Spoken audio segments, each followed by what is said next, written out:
इसलिए संविधान को हटाना चाहते कि वो मनुस्मृति लाना चाहते हैं, जिसमें लिखा है कि अहिर गड़ारम शूद्र चमारम बिना गुनाहम पंच पनाहम अहिर गड़रिया। और जो ये आज 26 तारीख का संविधान दिवस के रूप में मनाया गया है, तो ये संविधान को बचाने के लिए, क्योंकि यहाँ जो मनवादी पार्टियाँ हैं जो शासन सत्ता में काबिज हैं, वो संविधान को ख़त्म करने की साजिश रच रही हैं। और ख़ासकर मैं देहात से बिलोंग करता हूँ, देहात से आया हूँ। मैं सीधे नरेंद्र मोदी को ये कहना चाहता हूँ कि संविधान नरेंद्र मोदी ख़त्म करवा रहे हैं और ये मुहरा दूसरे को बना रहे हैं।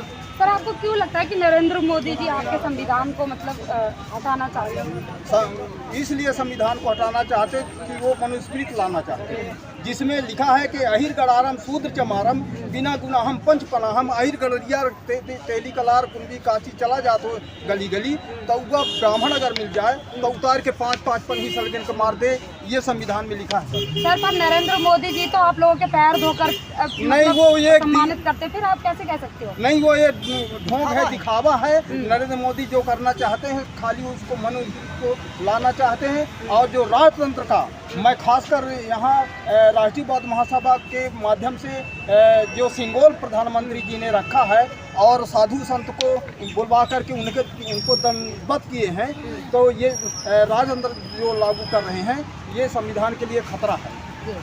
अच्छा, संविधान से संबोल से प्रॉब्लम है आप लोगों को? जी, वो संबोल क्यों रखा गया पार्लियामेंट के अंदर? सिंबल इसलिए रखा गया कि मैं 2024 में जब जीत कर आऊँगा तो इसमें वो राजतंत्र लागू करूँगा और मनुस्मृति का संविधान लागू करूँगा और संविधान को ख़त्म करूँगा। आप लोग यहाँ से जाने के बाद जी फिर वहीं उसी राजनीति में फंस जाओगे जाके, कांग्रेस बीजेपी?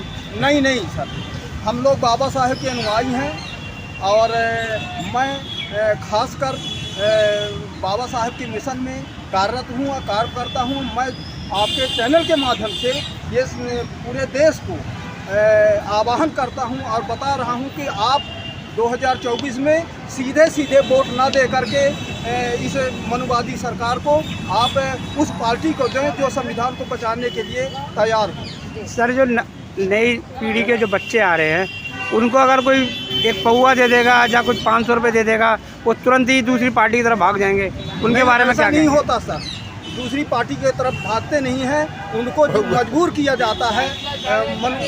मनवादी लोग ज़बरदस्ती भीतर घुस कर उनको मारते हैं। अभी मध्य प्रदेश में हमारे मध्य प्रदेश रीवा जिला में हुआ क्या है, मनवादी वोट डालने नहीं दिया है और जो है तो वहाँ अब वोटिंग होने के बाद अब मशीन को बदलने का, मशीन की सीट तोड़ने का काम कर रहे हैं और लाइट गोल कर देते हैं।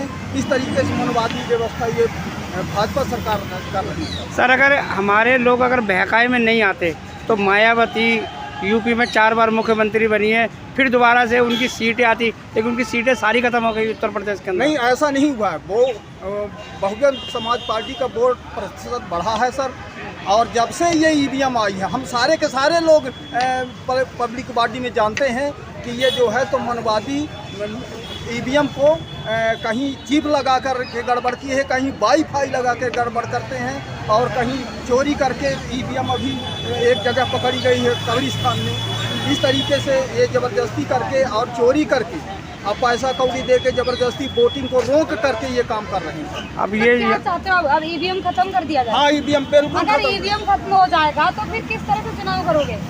बैलेट पेपर से होगा।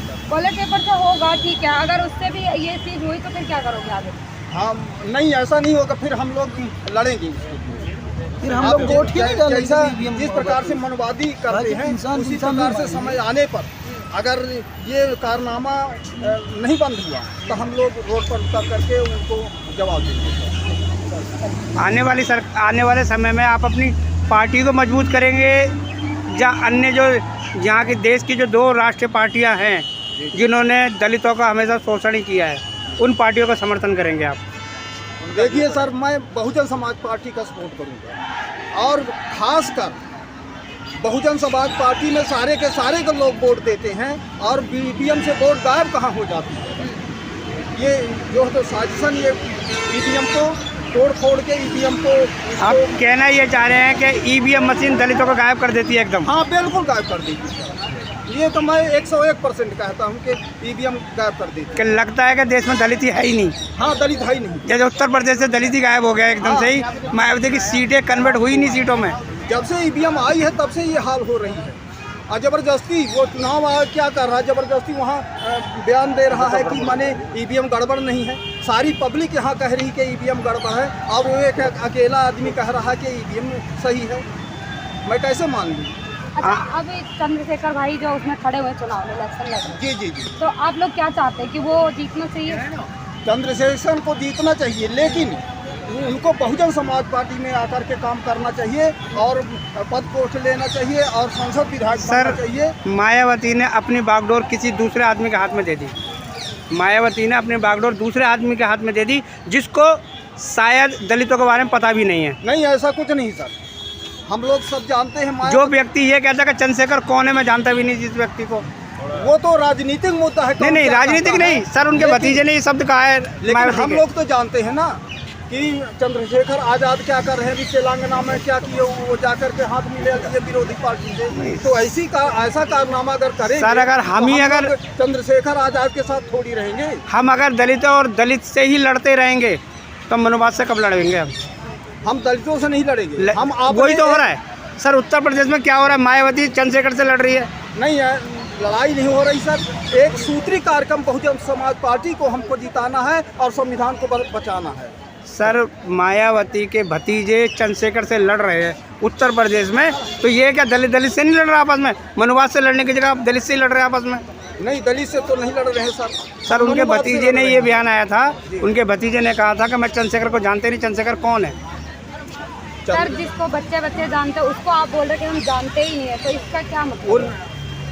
बाहर से विदेश से पढ़ के आए होंगे, नए में आए हैं, वो नहीं जाने होंगे तो इसलिए कह दिए होंगे। देखिए, हम तो ये चाहेंगे कि पूरे भारत में जितने दलित हैं, इसमें कोई टीका टिप्पणी करने की आवश्यकता नहीं है, चाहे चंद्रशेखर हो चाहे कोई हो। अगर समाज को उठाना है और समाज को आगे बढ़ाना है, संविधान बचाना है, सिंगोल हटाना, दलितों को सब पार्टियों एक साथ आना होगा और सबको पार्टी आकर के काम करना होगा। धन्यवाद सर। आप क्या चाहते हैं आगे कि मतलब चंद्रशेखर भाई जो खड़े हुए इलेक्शन में, वो अपने आप को अब देश का प्रधानमंत्री बनाने के उसमें लगे? पब्लिक भी चाहती है कि वो प्रधानमंत्री बने, तो आपको क्या लगता है बनेंगे वो? सभी लोगों को देश के विकास में मुझे लग रहा है योगदान देना चाहिए कि ये तो सब फालतू बात है। जब जो आदमी देश के विकास के लिए खड़ा है उसके साथ खड़े हो जाओ, क्या दिक्कत है?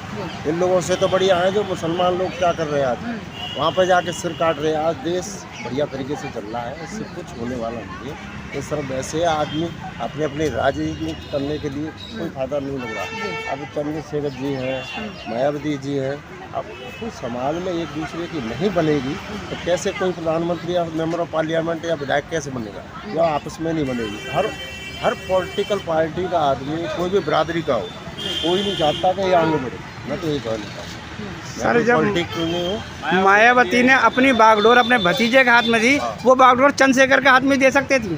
किसी को दे सकते हैं ना। एक नेतृत्व करता है, एक ही होना चाहिए। जब मान लीजिए एक अम्बेडकरवादी आदमी को एक हाथ में दे करके जब भी तो आगे बढ़ सकते हैं। लेकिन मुझे तो लगता है कि एक देश पर जो आदमी एक हिंदूवादी विचारधारा को आगे बढ़ाना होगा, राष्ट्रवाद की विचारधारा को आगे बढ़ाना होगा, जब ये हमारा देश सुरक्षित रहेगा। अन्यथा अदर कंट्री के हाल क्या देख रहे हो वो स्थिति यहाँ हो जाएगी।